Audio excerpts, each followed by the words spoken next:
Hey YouTube, Godless Lesbian here. If you hadn't guessed, I know I just uploaded a video, but I kind of wanted to do a follow-up on it because things have happened since. So, yeah, where's my phone? Let's get started. After 6 hours of my mom not replying to me, she finally asked me, what's wrong? What are you telling the therapist? So I told her. I told her about Vince. I told her I was molested for 5 years, starting when I was 10. I told her that I told my sister when I had gotten a little bit older. She was drunk and blamed me for the other kids that got hurt because, you know, I didn't blame myself for all these years for that exact same reason. I even told her about the abuse with my ex-husband, how I woke up in a room with him and his friend and no pants or underwear on and no memory of how I got there. Talked briefly about other things that he made me do. Nothing in detail, but just that all of this was to get away from Pat, and all of this was because I couldn't trust her. At least, like, I told her straight up, like, I didn't feel like I could trust you. So, basically what I talked about in my video, I actually told her. And I saw that she read it, and she didn't reply back.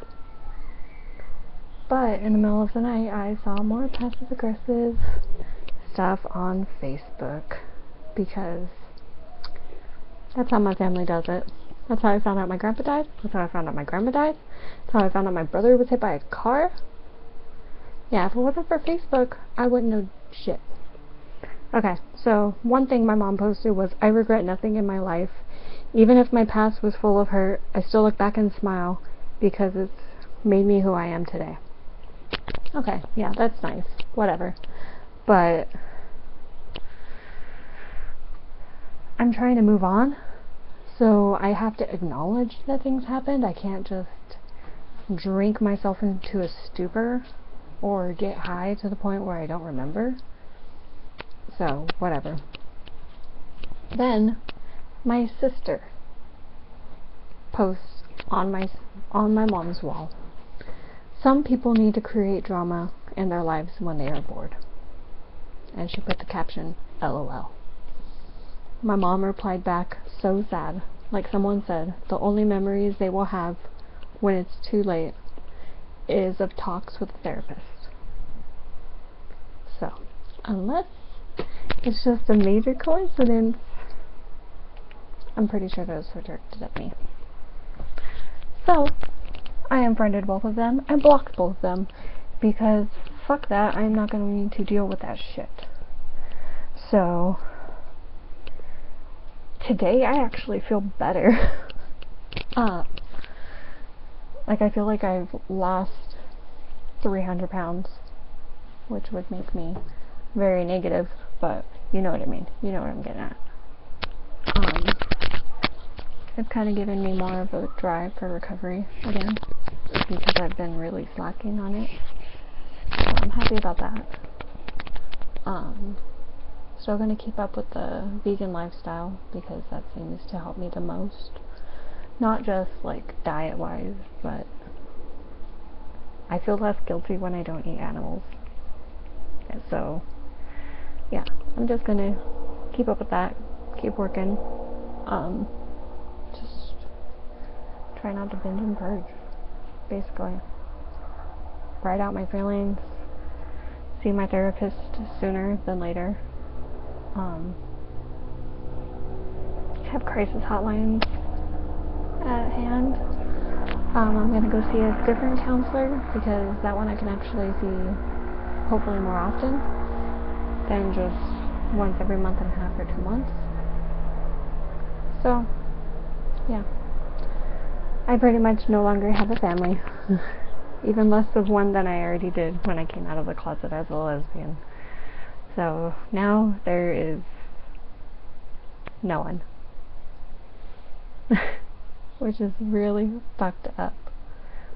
But good riddance, because at least I did my best to establish a relationship, and a real relationship at that. And if they don't want it, fuck them. Fuck them. If you're watching this, fuck you.